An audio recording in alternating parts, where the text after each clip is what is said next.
ओशो कहते थे कि दुनिया का सबसे बड़ा भ्रम यही है कि इंसान अपने बारे में सब कुछ जानता है, जबकि सच इसके बिल्कुल उलट है।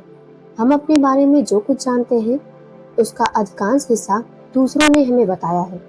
बचपन से हमें नाम दिया गया, धर्म दिया गया, नियम दिए गए, आदर्श दिए गए। धीरे धीरे हमने उन्हें ही अपना सच मान लिया। फिर एक दिन हम आईने में देखते हैं और सोचते हैं कि मैं हूँ। लेकिन क्या सचमुच? ओशो कहते थे कि नहीं, तुम्हारा नाम तुम नहीं हो, तुम्हारा शरीर भी पूरी तरह तुम नहीं हो, क्योंकि बचपन से अब तक वह बदल चुका है। तुम्हारे विचार भी तुम नहीं हो, क्योंकि हर दिन वे बदलते रहते हैं। तुम्हारी भावनाएं भी तुम नहीं हो, क्योंकि वह हर पल बदल जाती हैं। फिर तुम कौन हो? यहीं से आत्मखोज की यात्रा शुरू होती है। लेकिन इस यात्रा की सबसे बड़ी बाधा क्या है? ओशो कहते थे पहचान। पहचान सुनने में बहुत साधारण शब्द लगता है, लेकिन यही सबसे बड़ी कैद है। जिस दिन तुमने कह दिया मैं ऐसा ही हूँ, उसी दिन तुमने अपने चारों ओर एक दीवार खड़ी कर ली। अगर कोई तुम्हारी उस पहचान को चुनौती देता है तो तुम्हें गुस्सा आता है। अगर कोई तुम्हारी तारीफ करता है तो तुम्हें खुशी होती है। धीरे धीरे तुम्हारा पूरा जीवन दूसरों की राय पर टिक जाता है। तुम जी नहीं रहे होते, अपनी बनाई हुई छवि की रक्षा कर रहे होते हो। ओशो कहते थे कि इंसान जेल में नहीं रहता, इंसान अपनी पहचान की कैद में रहता है। और सबसे आश्चर्य की बात यह है कि उसे यह कैद दिखाई भी नहीं देती। इसलिए वह स्वतंत्र होने की बात तो करता है, लेकिन स्वतंत्र होना नहीं चाहता, क्योंकि स्वतंत्रता का पहला कदम है जो तुम अपने बारे में जानते हो उस पर सवाल उठाना। अब जरा अपने जीवन की ओर देखिए। अगर कोई आपका नाम बदल दे, क्या आप बदल जाएंगे?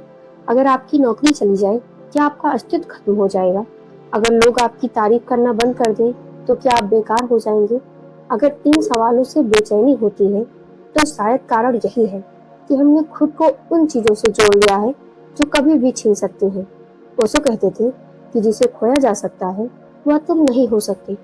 जो वास्तव में तुम हो उसे कोई छीन नहीं सकता, लेकिन उसे जानने के लिए पहले शोर से बाहर आना होगा। यही ओशो एक और अनोखी बात कहते हैं। वह कहते थे कि आज का इंसान अकेले रहने से डरता है। सोचिए, जब आप कुछ मिनट अकेले होते हैं तो सबसे पहले क्या करते हैं? मोबाइल देखते हैं, गाना चला लेते हैं, टीवी ऑन कर देते हैं, किसी से बात करने लगते हैं। क्यों? क्योंकि जैसे ही बाहर का शोर बंद होता है, भीतर का शोर सुनाई देने लगता है, और उस शोर से इंसान डरता है। ओशो कहते थे, अगर तुम 5 मिनट भी अपने साथ शांति से नहीं बैठ सकते, तो इसका मतलब है कि तुम पूरी जिंदगी खुद से भागते रहे हो। अकेलापन समस्या नहीं, अकेलेपन से भागना समस्या है। क्योंकि जो व्यक्ति खुद के साथ सहज नहीं है, वह दुनिया के किसी भी रिश्ते में सुकून नहीं पा सकता। इसलिए ओशो प्रेम की एक बिल्कुल अलग परिभाषा देते हैं। वे कहते थे, प्रेम का अर्थ किसी पर अधिकार जमाना नहीं है। अगर तुम किसी से कहते हो तुम सिर्फ मेरे हो, तो ये प्रेम नहीं है, ये भय है, या खो देने का डर है, ये अस्वेच्छा है। प्रेम कभी पिंजरा नहीं बनाता, प्रेम आकाश देता है। जहाँ दोनों व्यक्ति स्वतंत्र हो, वही प्रेम जीवित रह सकता है। जहाँ बंधन शुरू होता है, वहाँ प्रेम धीरे धीरे समाप्त होने लगता है। लेकिन इंसान बंधन क्यों बनाता है? क्योंकि वह भीतर से खाली है। वह चाहता है कि कोई दूसरा उसकी कमी पूरा कर दे। ओशो कहते थे, कोई भी व्यक्ति आपकी अधूरी जिंदगी पूरी नहीं कर सकता जो स्वयं अधूरा है। वह दूसरों को भी अधूरा ही रखेगा। पहले अपने भीतर लौटो, अपने भीतर आनंद खोजो, फिर प्रेम करो। तब प्रेम मांग नहीं होगा, बांटना होगा। अब एक और प्रश्न, क्या आपने कभी ध्यान दिया है कि आपका मन दिन भर कहाँ रहता है? शरीर यहाँ बैठा होता है, लेकिन मन या तो बीते हुए कल में घूम रहा होता है, या आने वाले कल की चिंता कर रहा होता है।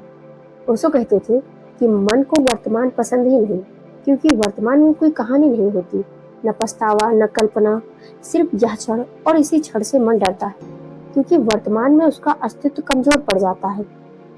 इसलिए ध्यान का अर्थ मन से लड़ना नहीं है। ध्यान का अर्थ है जो इस क्षण हो रहा है उसे पूरी जागरूकता से देखना। जब आप चल रहे होते हैं तो सिर्फ चलिए, जब आप पानी पी रहे होते हैं तो सिर्फ पानी पीजिए, जब आप सांस ले रहे हो तो महसूस कीजिए कि सांस भीतर जा रही है और बाहर आ रही है। धीरे धीरे मन शांत होने लगता है, और पहली बार आपको महसूस होता है कि आपके भीतर एक ऐसी शांति है जो किसी परिस्थिति पर निर्भर नहीं है। ओशो कहते थे, खुशी कभी लक्ष्य नहीं हो सकती।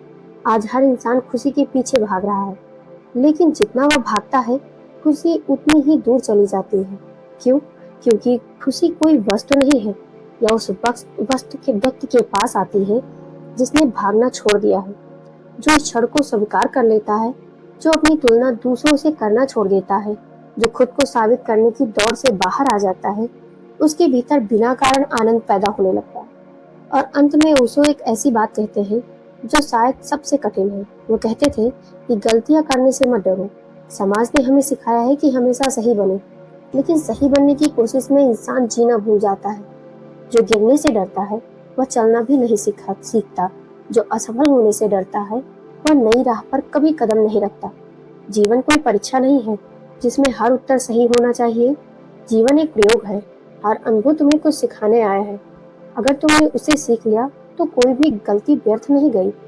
तो आज की इस वीडियो के अंत में मैं आपसे सिर्फ एक सवाल पूछना चाहती हूँ। अगर आज रात सोने से पहले आप 5 मिनट बिना मोबाइल, बिना संगीत, बिना किसी किताब, बिना किसी बातचीत के सिर्फ अपने साथ बैठे, तो क्या आपको शांति मिलेगी या बेचैनी? उस बेचैनी से भागे मत। शायद वही पहली बार आपकी मुलाकात आपसे होने वाली है, और शायद यही वह दरवाजा है जिसे खोलने के लिए ओशो पूरी जिंदगी लोगों को आमंत्रित करते रहे, क्योंकि उनके अनुसार सबसे बड़ी क्रांति दुनिया बदलने में नहीं, खुद को देखने में है। और जिस दिन इंसान सचमुच खुद को देख लेता है, उसी दिन उसकी भीतर की कैद टूटनी शुरू हो जाती है।